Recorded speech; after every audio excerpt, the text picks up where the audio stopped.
Kita sering mengatakan bahwa sakit perut setelah bepergian jauh terjadi karena kita minum air yang berbeda. Hal itu dapat terjadi karena tubuh kita bereaksi terhadap mikroorganisme yang tidak biasa, sehingga menimbulkan penolakan dan gangguan pencernaan. Karena itu, air yang dilubus atau diolah dengan baik dapat membantu mencegah atau meledakkan gangguan tersebut. Dalam kehidupan rohani, perbedaan pun seiring menimbulkan jarak dan ketegangannya.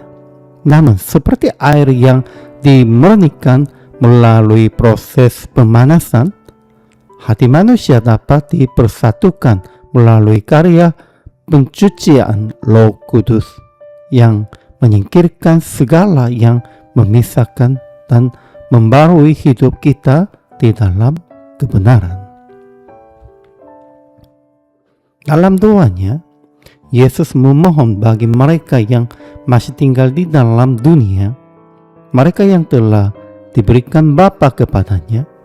Ia menyatakan nama Bapa kepada mereka dan menyampaikan firman yang diterimanya dari Bapa.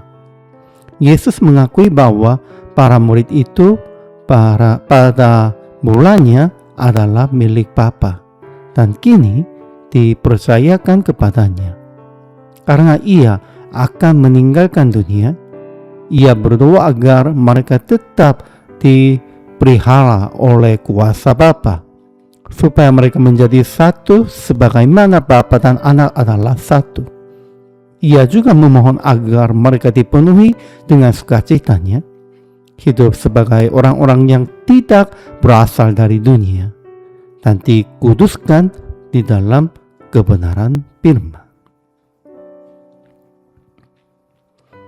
Yesus tidak menempatkan murid-murid sebagai hasil semata dari usaha pelayanannya, melainkan sebagai milik Bapa yang diserahkan kepadanya.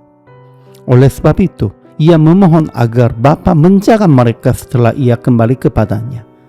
Permohonan utamanya ialah agar mereka hidup dalam kesatuan, saling mengasihi, berbagi tanggung jawab dalam karya Allah, dan bertumbuh dalam kekudusan melalui firman yang benar.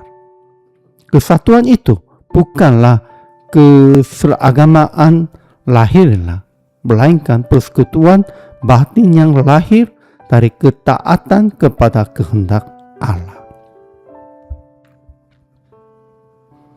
Dengan demikian, mereka yang tetap berada di dunia dipanggil untuk hidup serupa satu sama lain di dalam Kristus, karena firman yang mereka terima dan praktikkan.